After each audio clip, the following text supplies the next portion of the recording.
Ерөнхий захиргаа. Эрдэнэ төлөөр хязгаарлагдмал хариуцлага компанийн ерөнхий захиргаа нь 18 хэлтээс 270 гаруй ажилтнтай бөгөөд компани үндэс үйлдвэрлэл, хүний нөөц, санхүүгийн бодлогыг хэрэгжүүлдэг томоохон нэгж юм. Ерөнхий захиргааны бүрэлдэхүүнд хуулийн хэлтээс, тамгын хэлтээс, дотоод аудитын хэлтээс, санхүүгийн хэлтээс, эдийн засаг маркетингийн хэлтээс, нэгтлэн бодох бүртгэлийн хэлтээс, худалдааны хэлтээс, материалын нэг хангамжийн хэлтээс, хөгжлийн хэлтээс, үйлдвэрлэлийн хэлтээс, техникийн хэлтээс, байгаль орчин хамгаалах хэлтээс, ерөнхий эрчим зүйн хэлтээс, ерөнхий механикийн хэлтээс, геологи марк шийдрийн хэлтээс, их барилгын хэлтээс, хөлөмөр хамгаалал байгаль орчны хэлтээс, хүний нөөцийн хэлтээс хамрагдан ажиллаж байна. Эрдэнэ төлөвлөрийн хуулийн хэлтсэн компани хэмжээнд хууль тогтоомжийг сахин биелүүлэх ажлыг мэргэжил арга зүйн удирдлагаар хангаж хяналт тавих, компаниг хуулиар тогтоосон эрхээ эдлэх, үүргээ биелүүлэхэд эрх зүйн туслалцаа үзүүлэх, компани хэмжээнд хууль тогтоомжийг сахин биелүүлэх, холбогдох эрх зүйн актуудын хууль зүйн үндэслэлийг хянах, хэрэгжилтийг хангах, компани хөдөлмөрийн харилцааны хууль зүйн үндэслэлийг хянах зэрэг олон үүрэг хүлээн ажиллаж байна. Мөн Эрдэнэ төлөвлөр хязгаарлагдмал хариуцлагатай компани хэмжээнд сахилга дэг журмыг сайжруулах, уулгаан гэмт хэрэгтэй тэмцэх ажлыг эрчимжүүлэх, гэмт хэрэгээс урьдчилан сэргийлэх ажлыг зохион байгуулж, дотоодын цэрэг, гэрээт цагдаа, гаруул хамгаалалтын байгууллагуудын ажлыг нэгдсэн удирдлагаар хангаж, хуулийн байгууллагуудын ажлын уялдаа холбоог сайжруулах ажлыг удирдан зохион байгуулдаг. Эрдэнэ төлөвлөрийн хуулийн хэлтээс өнөөдөр 17 хуулийн зөвлөхийн бүрэлдэхүүнтэй ажиллаж байна. Эрдэнэ төлөвлөрийн тамгын хэлтсэн үйлдвэрийн ерөнхий захирлын 2001 оны 3 дугаар сарын 9-ний өдрийн 157 тоот тушаалаар ерөнхий захирлын шууд харьяанд түүний туслахаар удирдуулсан ерөнхий захиргааны бие даасан хэлтээс болж аргаар нь Өнөөт, Инхбол, Буянбаатар, Баттөмөр нар ажиллаж байна. Одоо Эрдэнэ төлөвлөрийн тамгын хэлтсийн дараагаар Баттулга ажиллаж байна. Компани гадаад дотоод бүх мэдээлэл, баримт бичгийн урсгалыг зохицуулах, үйлдвэрийн хэмжээнд удирдлагын баримт бичгүүдийн бүрдэл, гүйцэтгэлийг хангах, боловсронгуй болгох, цэг хэлцүүдээс бүрдүүлж буй баримт бичгүүдийн стандартын шаардлага хангуулах, албан хэрэг хөтлөлтийн арга зүйн удирдлагаар хангах, захирамжлалын баримт бичгүүдийн шийдвэрлэлтэнд хяналт тавих, компани бүх төрлийн баримт бичгийн орчуулгын ажлыг гүйцэтгэх, архивлах, лавлгаа гаргах зэрэг үндсэн үүрэгтэйгээр тамгын хэлтээс ажилладаг. Тамгын хэлтсийн бүрэлдэхүүнд зарлага, шуудан, факс, олшруулах техник, бичиг хэрэг хөтлөгч, компьютерийн оператор, орчуулгын товчоо, компани төрөлдсөн архив, нууцын мэргэжилтэн, хяналтын диспетчер, орлогч захирлуудын референтүүдийг багтаан нийт 36 ажилтнтайгаар үйл ажиллагаагаа явуулж байна.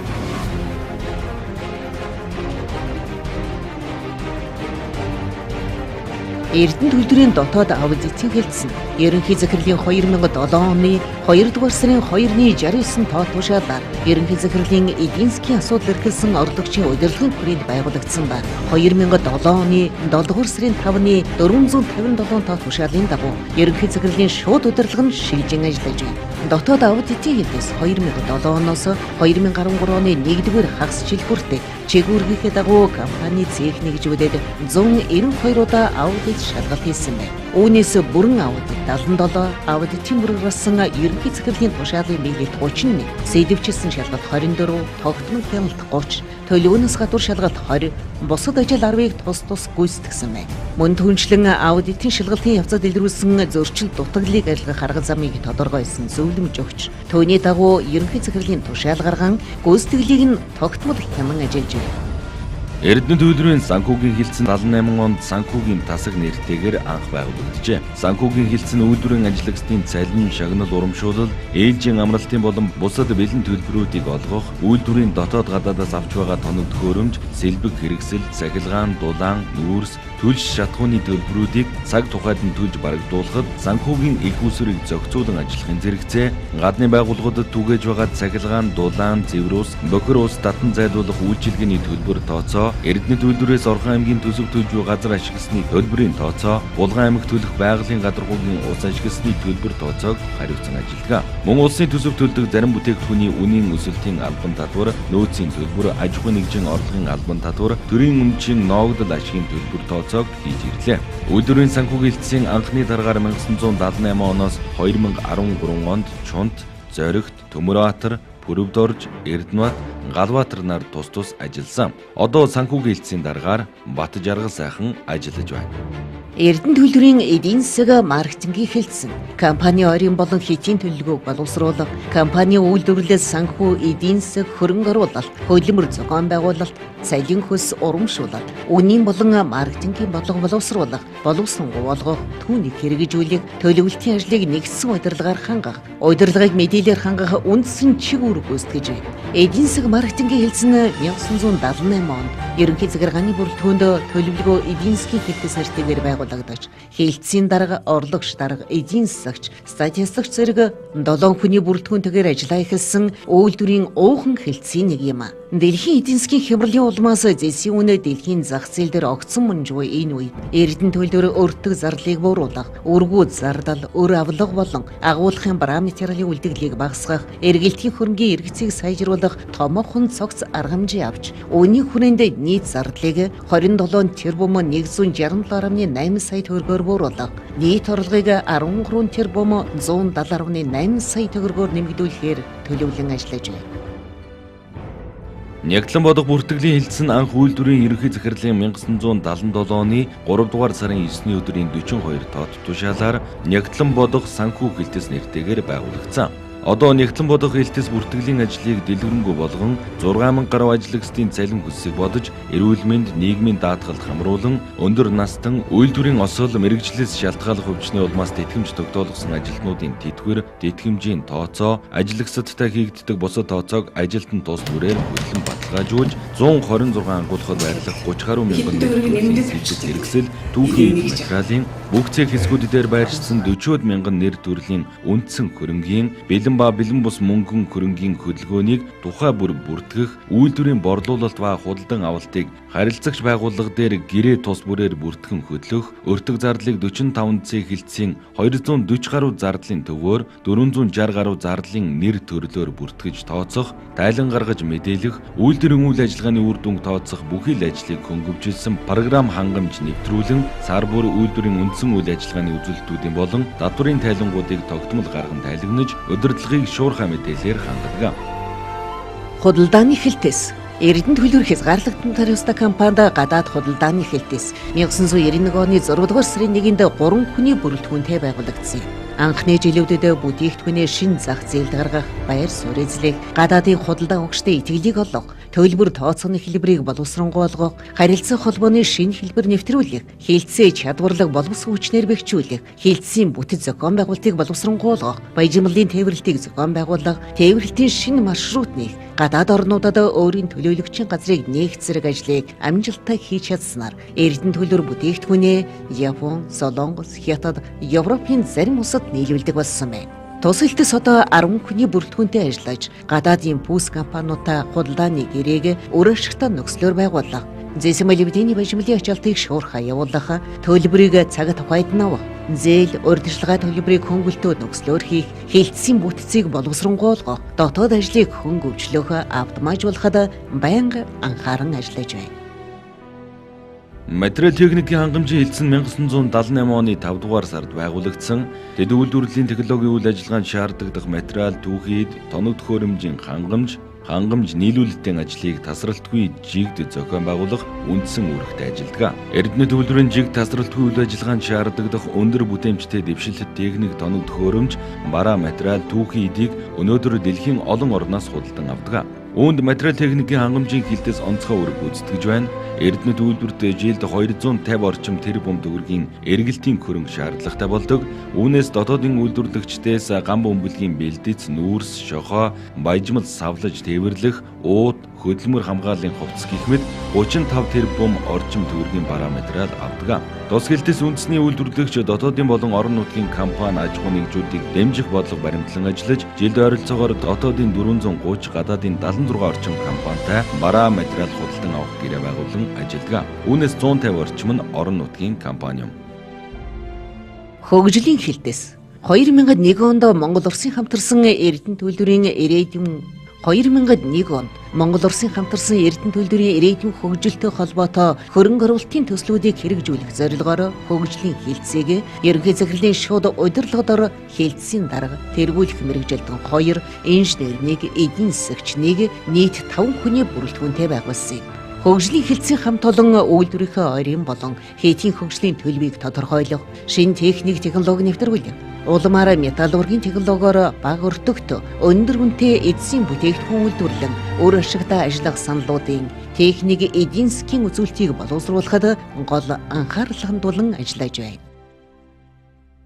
Үйлдвэрлэлийн хэлтсэн Монгол Улсын хамтарсан Эрдэнэт үйлдвэрийн ерөнхий захирлын үйлдвэрлэл эрхэлсэн орлогчийн шууд удирдлаганд ажилладаг. Тус хэлтсэн 2013 оны хүртэл 33 жилийн турш Эрдэнэт үйлдвэрийн үйлдвэрлэлийн үйл ажиллагааг бүхэлд нь удирдан чиглүүлэх, зохион байгуулах, үйлдвэрлэлийн нэгж бөгөөд хүдэр олборлолт болон баяжуулалтын технологиг боловсруулахгүй болгох, техникийн шинжилэлт, үйлдвэрлэлийн цогц механикжуулалт, мөн автоматжуулалтанд тулгуурлан хөдөлмөрийн бүтээмж дээшлүүлэх, үйлдвэрлэлийн төлөвлөгөө биелүүлэх, техник эдийн засгийн үзүүлэлтийг зохистой төвшөнд хангахад хяналт тавьж ажилладаг. Одоо Эрдэнэт үйлдвэрийн тамгын хэлтсийн дараагаар Баттулга ажиллаж байна. Түүнчлэн материал түүхий эдийн зарцуулалтын нормативыг боловсруулахын зэрэгцээ уулуурхан эрдэм шинжилгээ судалгааны ажлуудыг хийж, баяжуулалтын технологи болон бусад техник тоног төхөөрөмжийн дэвшилтэт загваруудыг үйлдвэрлэлд нэвтрүүлэх чиглэлээр компани нэгдсэн бодлогыг хэрэгжүүлж ирсэн.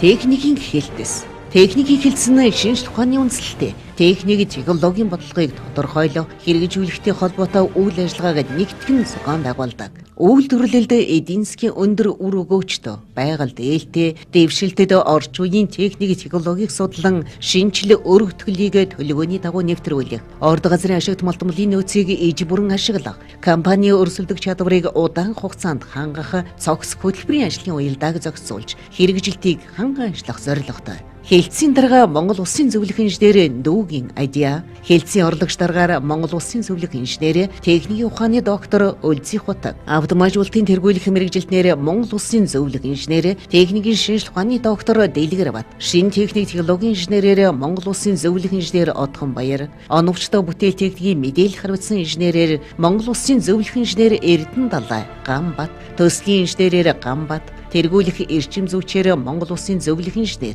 техникийн ухааны доктор Хэрэнбаатар, тэргүүлэх механикчаар Отхон Чулуун, барилгын инженерээр Амар Баясгалан, эдийн засгчаар Оюун Туяа, тэргүүлэх инженерээр Тамбуллаад Анира Борисович нарын 11 инженер техникийн ажилтан ажиллаж байна.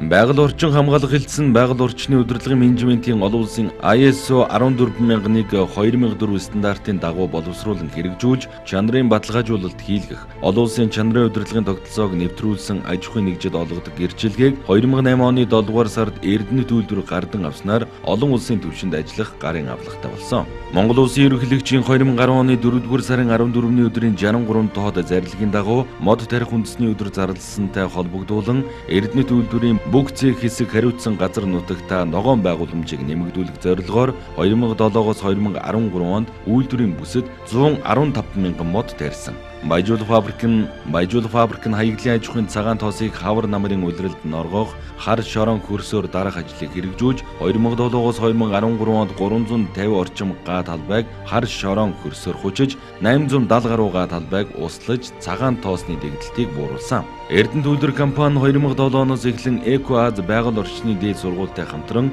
өдрийн луурхайн хоосон чулуулгын 3 дугаар овоолго дээр техникийн болон биологийн нөхөн сэргээлтийг хийж эхлүүлсэн. 2007-оос 2013 онд өдрийн луурхайн 11 дугаар овоолгын ёроолоос 26800 м3 орчим хар шор авч нөхөн сэргээх, 3 дугаар овоолго дээр 25-аас 30 см-ийн зузаантай дэвсэн чулуу хог ургамлыг түүж нийт 25.2 га газарт техникийн нөхөн сэргээлт, биологийн нөхөн сэргээлтийг 23.4 га талбайд хийж тус газарт шинэс 22416, улиас 3920, шар хваас 100, чацарга нь 2200, хайлаас 100, олон наст ургамлын үрийг 1850 кг цацаж ургуулсан. Хоосон чулуулгын 3 дугаар овоолго дээр нийт 28736 мод тарьсан ба ургалтын явц 95% байна.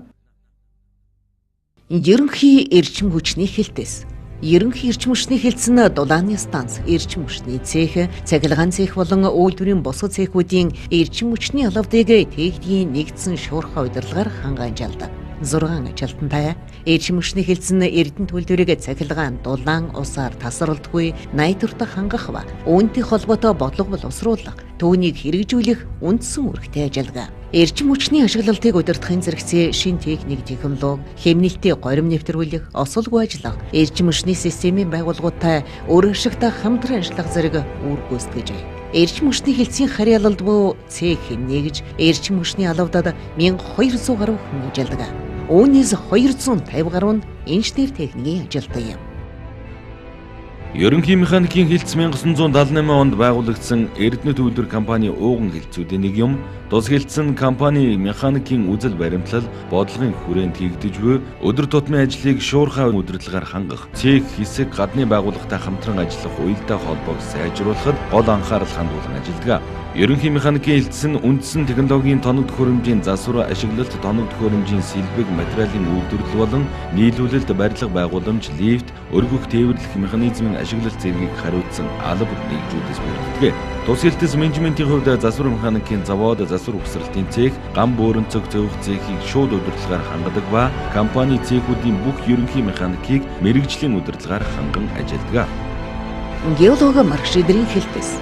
Геолог маркшидрийн хэлтс 1976 онд байгуулагдсан.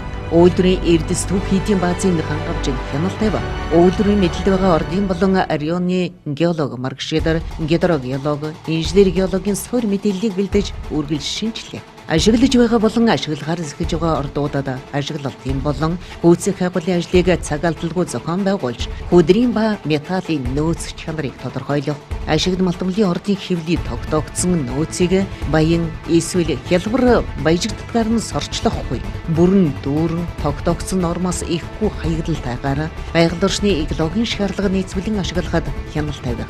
Тогтоогдсон журмын дагуу олборсон хөдрийг балансаас хасаж тайлан хийх, хөдрийн нөөцийг ашиглах жилийн болон 5 жилийн уулын ажлын төлөвлөгөө боловсруулж мөрдүүлэх. Хаягдлын далангаа сүүлийн үеийн техник хэрэгслийн тусламжтайгаар ажиглалт хяналт тавих.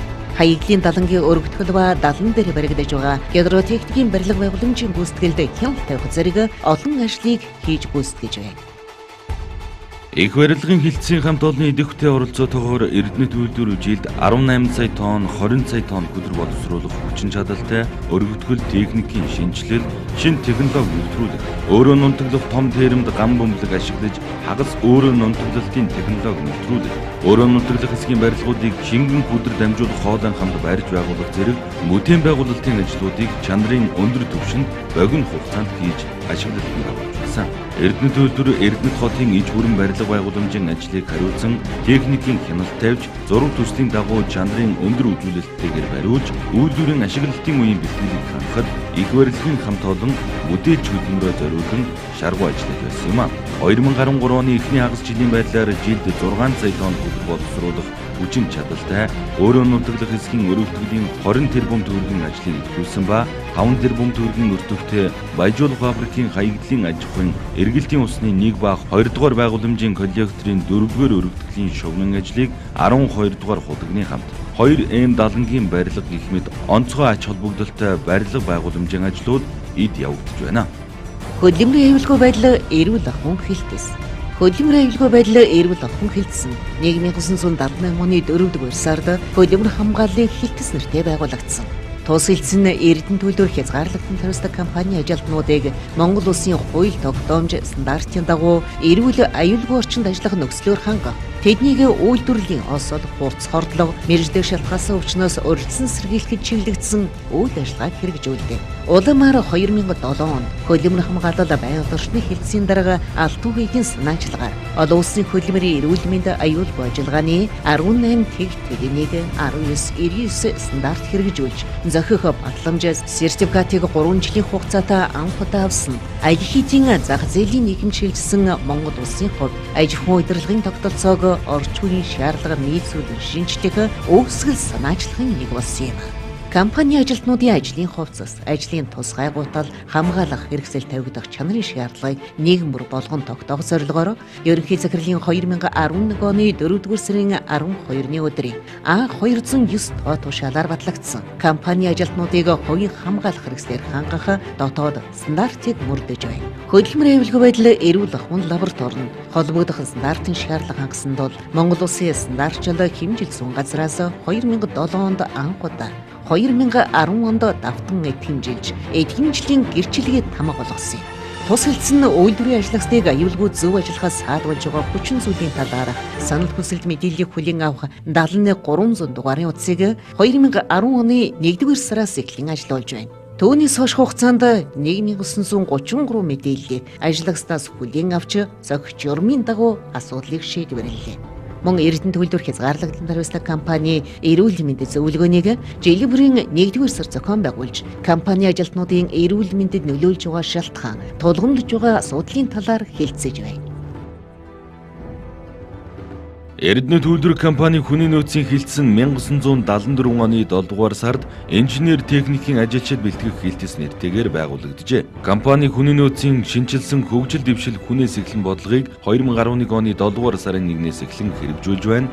Тус хилтэс компаниг өндөр мэдлэг чадвартай ажилтнаар хангах асуудлыг тодорхой бодлогоор хэрэгжүүлж, ажилтнаа хөгжүүлэх төрөл бүрийн шатны сургалтыг тогтмол явуулж байна. Хүний нөөцийн бүртгэл автоматжуулалтын асуу кадр программыг боловсруулж, мэдээллийн цогц байдал, ажил хөнгөвчлсөн зэрэг олон ололттой тал бий болгосон байна. Ажлын байрны тодорхойлолтыг цаг үеийн шаардлагын дагуу удаа дараа шинжилж байна. Нийгмийн дэмжлэгийн олон төрлийн арга хэмжээг авч байна. Үүнд халуун хоол, хор саармагжуулах бүтээгдэхүүн, орон сууцны хөнгөлөлт, ажилтны нэг хүүхдийн ихтэй сургуульд суралцах зардалыг жил бүр олгох, нийгмийн дэмжлэгийн сангийн үйл ажиллагааг явуулж ирлээ. Мөн хүний нөөцийн үйл ажиллагаатай холбоотой журмуудыг шинчилж, орчин үеийн байгууллагуудын бизнесийн философи, ёс зүйн соёл болсон компани нийгмийн хариуцлагын тайланг сүүлийн 7 жилийн турш эмхтгэн хэвлүүлсэн байна. 2012 оноос энэхүү тайланг ISO 26000 олон улсын стандартын зөвлөмжийн дагуу гаргасан юм. Хүний нөөцийн бүрдүүлэлт сонгон шалгаруулалтын журмыг шинжилэн боловсруулж, компани цахим хугацаар нээлттэй зарладаг боллоо. Компани ажилтнууд таатай ажиллах боломж бүрдүүлэхийн тулд төрөл бүрийн нийгмийн халамж, нүүрсний хөнгөлөлт,